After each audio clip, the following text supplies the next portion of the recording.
Karomah Syekh Holil Bangkalan Madura. Siapa yang tak mengenal Syekh Holil Bangkalan Madura? Para kiai menyebutnya Syekhona Holil Bangkalan. Berikut 5 karomah Syekh Holil Bangkalan Madura. 1. Tertawa keras di dalam sholat. Pada suatu hari, di dalam sholat jamaah yang dipimpin oleh kiai di sebuah pesantren tempat Kiai Holil mencari ilmu, Kiai Holil muda tertawa cukup keras sehingga teman-temannya takut jika Kiai akan marah karena sikapnya itu. Dugaan mereka tidak keliru. Setelah beres sholat, sang Kiai menegur Kiai Holil muda dengan sikapnya yang tertawa cukup keras waktu sholat tersebut yang memang dilarang dalam Islam. Ternyata, Kiai Holil muda masih terus tertawa meskipun Kiai sangat marah terhadapnya. Akhirnya Kiai Holil menjawab bahwa ketika sholat berjamaah berlangsung dia melihat sebuah berkat wadah nasi waktu kenduri di atas kepala sang Kiai. Mendengar jawaban tersebut sang Kiai menjadi sadar dan merasa malu atas sholat yang ia pimpin tersebut. Karena sang Kiai ingat bahwa selama sholat berlangsung, dia memang merasa tergesa-gesa untuk menghadiri kenduri sehingga mengakibatkan sholatnya tidak khusyuk. 2. Debat kepiting atau rajungan. Pada suatu hari, para ulama Mekah berkumpul di Masjidil Haram untuk berdiskusi membahas masalah dan hukum Islam yang sedang terjadi di Makkah. Semua persoalan didiskusikan tanpa hambatan dan selalu mendapatkan solusi dan kesepakatan semua ulama tersebut. Akan tetapi pada masalah mengenai halal atau haramnya kepiting dan rajungan terjadi banyak pendapat dan tidak menemukan solusi. Kiai Holil pada waktu itu berada di antara peserta diskusi sambil mendengarkan dengan tekun sambil sesekali tersenyum melihat silang pendapat para peserta diskusi. Melihat jalan buntu permasalahan yang ada di hadapannya, Kiai Holil minta izin untuk menawarkan solusi untuk masalah tersebut. Akhirnya Kiai Holil dipersilahkan untuk naik ke atas mimbar oleh pimpinan diskusi. Setelah tiba di atas mimbar, Kiai Holil berkata, "Saudara sekalian, ketidaksepakatan kita dalam menentukan hukum kepiting dan rajungan ini menurut saya disebabkan karena saudara sekalian belum melihat secara pasti wujud kepiting dan rajungan," ujar Kiai Holil. Semua ulama yang hadir dalam diskusi tersebut menyetujui keterangan Kiai Holil tersebut. Saudara sekalian, adapun wujud kepiting seperti ini, ucap Kiai Holil sambil memegang kepiting yang masih basah. Sedangkan yang rajungan seperti ini, Kiai Holil sambil memegang rajungan yang masih basah, seakan baru mengambil dari laut. Semua hadirin merasa terpana dan suasana menjadi gaduh karena keanehan tersebut.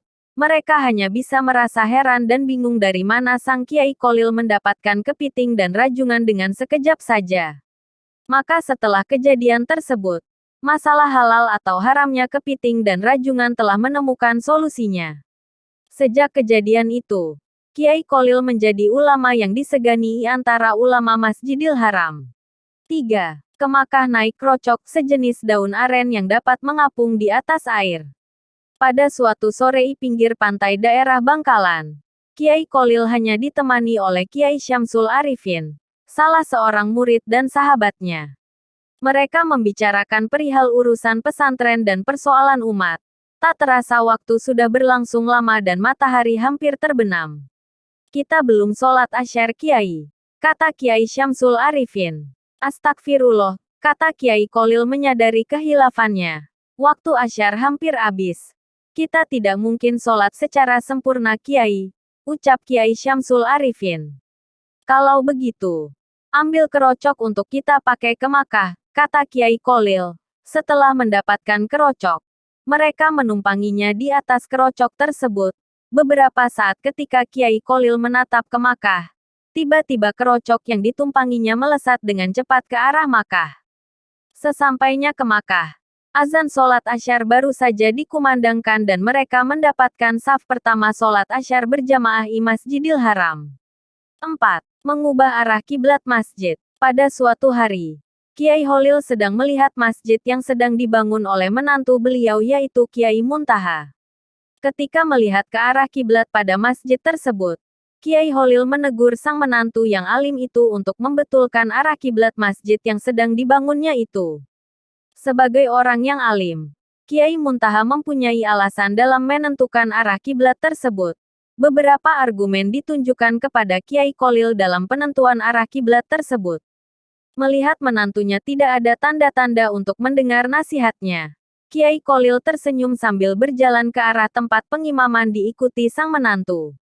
Kiai Kolil mengambil sebuah kayu untuk melubangi di dinding tembok arah kiblat dan menyuruh Kiai Muntaha untuk melihat lubang pada dinding masjid di tempat pengimaman. Betapa kagetnya Kiai Muntaha setelah melihat lubang itu. Sang menantu melihat dalam lubang kecil itu terlihat Ka'bah yang berada di Makkah dengan sangat jelas. Dengan penglihatan itu, Kiai Muntaha heran dan sadar bahwa arah kiblat yang menjadi kiblat bangunan masjidnya salah. Arah kiblat bangunan masjid terlalu miring dan terbukti benar apa yang dikoreksi Kiai Kolil.